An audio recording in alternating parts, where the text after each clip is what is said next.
है कि डीएनए के पास सारी इंफॉर्मेशन होने के बावजूद वो अकेले कुछ नहीं कर सकता।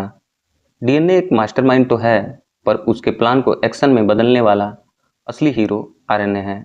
और आज के इस वीडियो में हम देखेंगे आरएनए के स्ट्रक्चर को, उसके फॉर्मेशन को और टाइप्स को। साथ में हम मैसेंजर आरएनए को इस लेक्चर में डिटेल में लेने वाले हैं।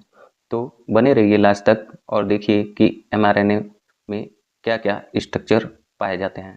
तो हम बात करने लगे हैं आरएनए के बारे में। तो आरएनए का जो फुल फॉर्म होता है वो है राइबो न्यूक्लिक एसिड। जैसा कि हमने देखा था कि डीएनए जो है वो 3 कंस्टिट्यूएंट से मिलकर बना हुआ है। शुगर, आपका डीऑक्सीराइबोस शुगर, फास्फोरिक एसिड और नाइट्रोजन बेस से।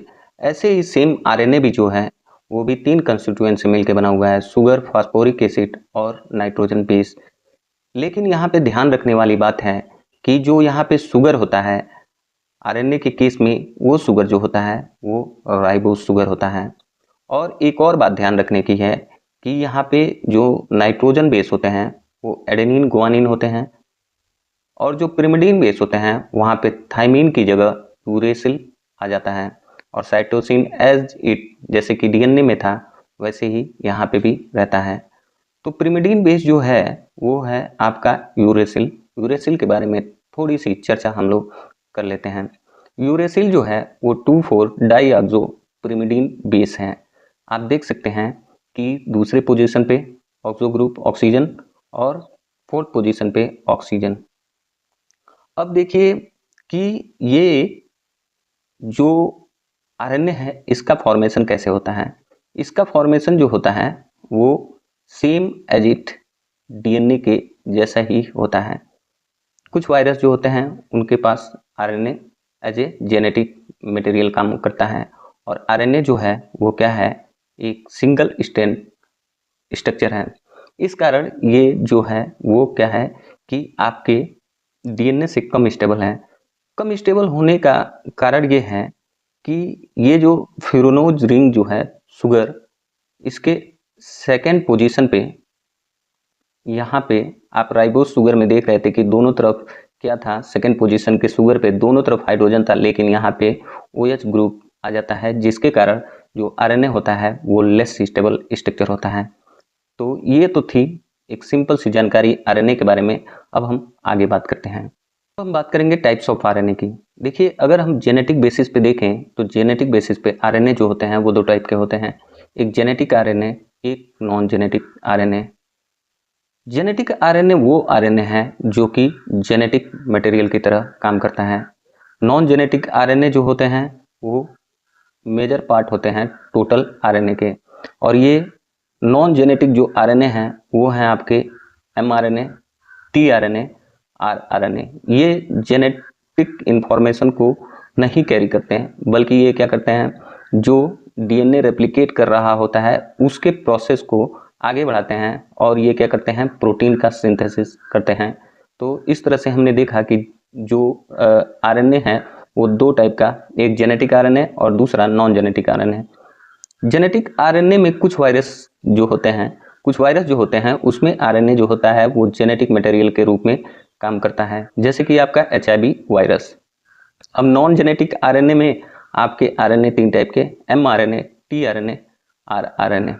अब हम इनका बात करते हैं कि ये हमारे सेल में नॉन जेनेटिक रूप में कितने मात्रा में पाए जाते हैं। देखिए ये जो mRNA है वो 10% हमारे सेल में होता है, tRNA 10%, राइबोसोमल आरएनए जो है वो 70 से 80% होता है।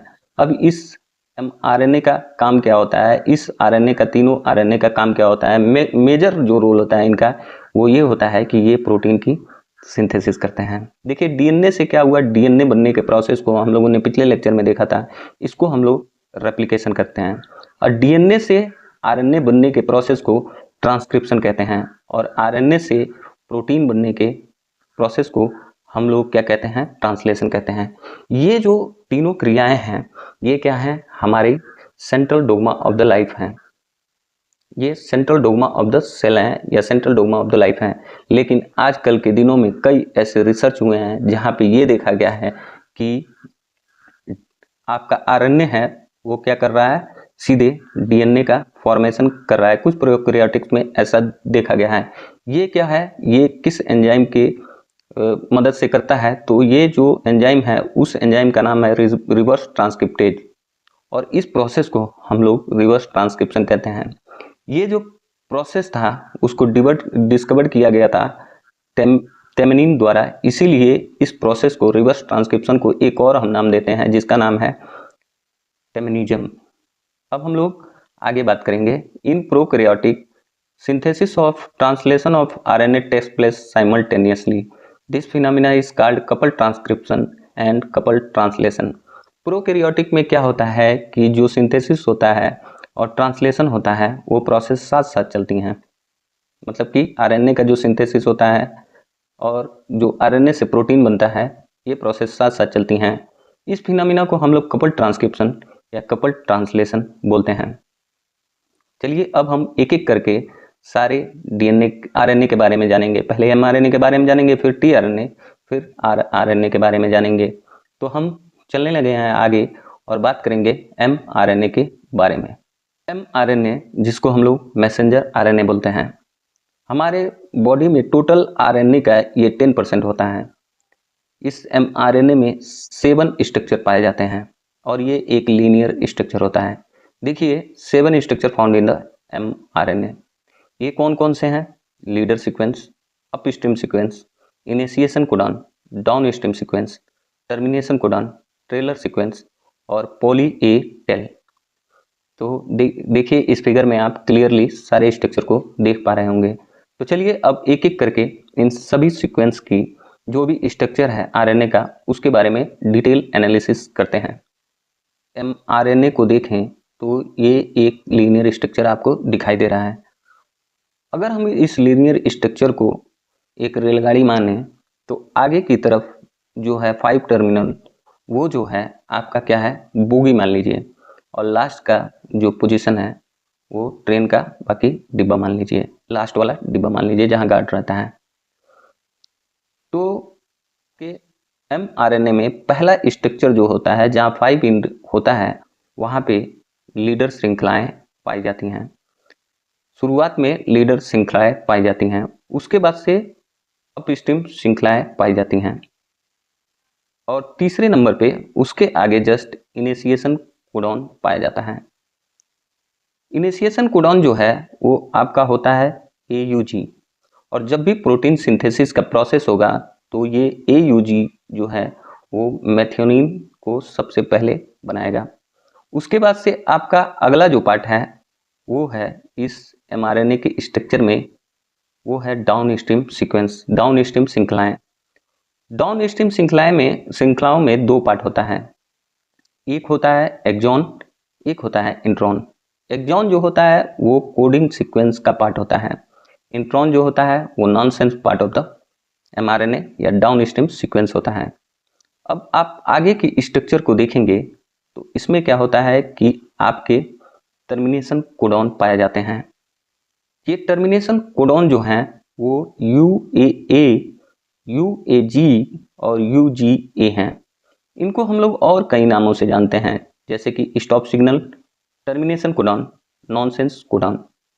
ये क्या करते हैं कि प्रोटीन सिंथेसिस के प्रोसेस को रोकने का काम करते हैं। उसके बाद से 3 टर्मिनल इन पे आगे बढ़ेंगे तो आप देखेंगे कि ये ट्रेलर श्रृंखलाएं पाई जाती हैं, और लास्ट में एडेनिन की पूंछ है इस ट्रेन में एमआरएनए के स्ट्रक्चर में, जिसको हम लोग पॉली ए टेल बोलते हैं। तो इस तरह से ये 7 स्ट्रक्चर पाए जाते हैं एमआरएनए में। अब हम देखेंगे कि इनका काम क्या होता है। इसको देखने से पहले हम लोग एक बार इस टर्मिनेशन कोडॉन की बात करते हैं। इनको नॉनसेंस कोडॉन भी कहा जाता है। ऐसा क्यों कहा जाता है? क्योंकि ये प्रोटीन सिंथेसिस के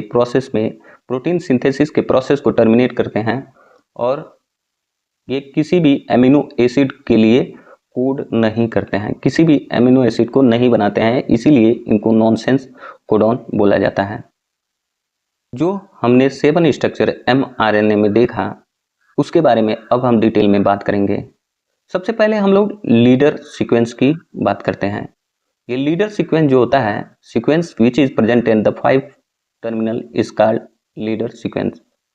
ऐसा सीक्वेंस जो कि 5 टर्मिनल इन पे होता है इसको हम लोग लीडर सीक्वेंस कहते हैं। ये प्रोटीन सिंथेसिस के प्रोसेस में एक लीडर की तरह काम करता है। उसके बाद से जो हमने स्ट्रक्चर में देखा था वो आती हैं अपस्ट्रीम सीक्वेंस। ये जो होती हैं वो जस्ट बिफोर इनिशिएशन कोडॉन होती हैं। ये क्या होती हैं? इनिशिएशन कोडॉन से जस्ट पहले होती हैं। इन श्रृंखलाओं की, अपस्ट्रीम श्रृंखलाओं की सबसे बड़ी खासियत ये है कि इनमें कुछ बॉक्सेस होते हैं, तो इसीलिए मैंने लिखा हुआ है रिप्रेजेंटेड बाय बॉक्स। ये कौन से हैं? TATA box, CAAT box etcetera.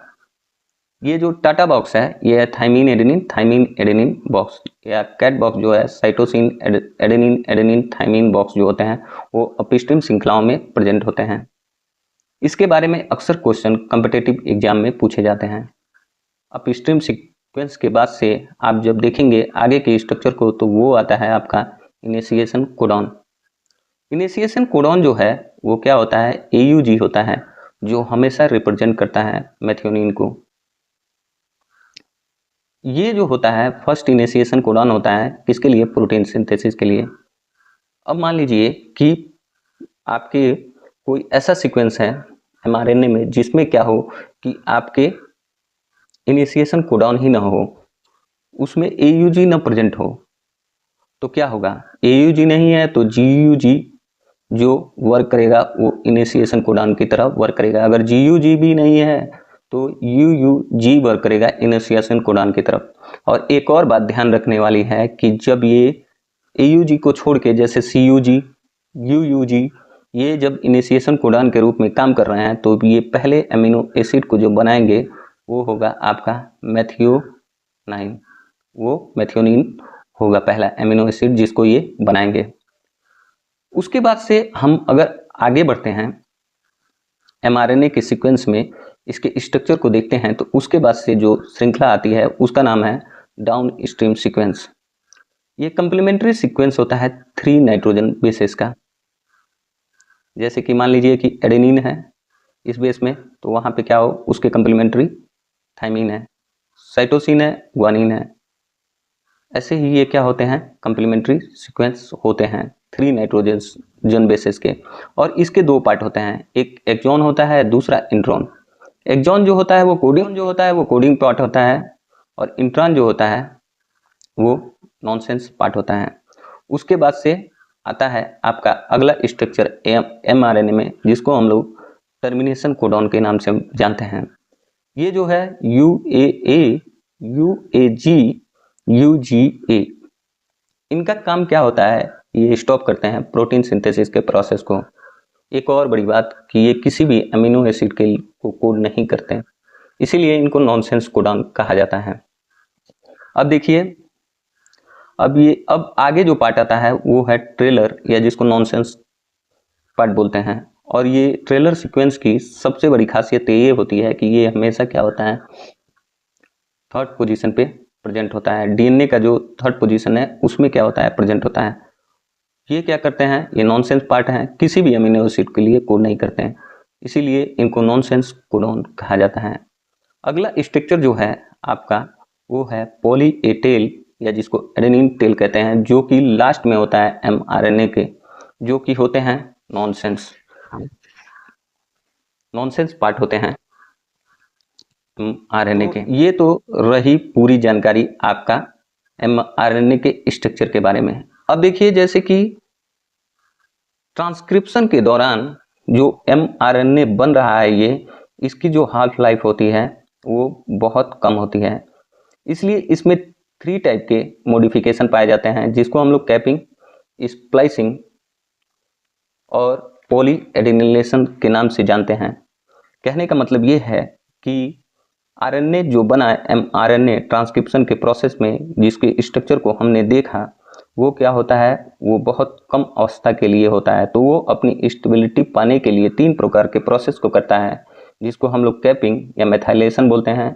उसके बाद से अगला प्रोसेस जो होता है वो स्प्लाइसिंग होता है और पॉली एडेनिलाइजेशन होता है, जिसके बारे में हम डिटेल अगले लेक्चर में बात करेंगे। तो thanks for watching the video. मिलते हैं अगले लेक्चर में।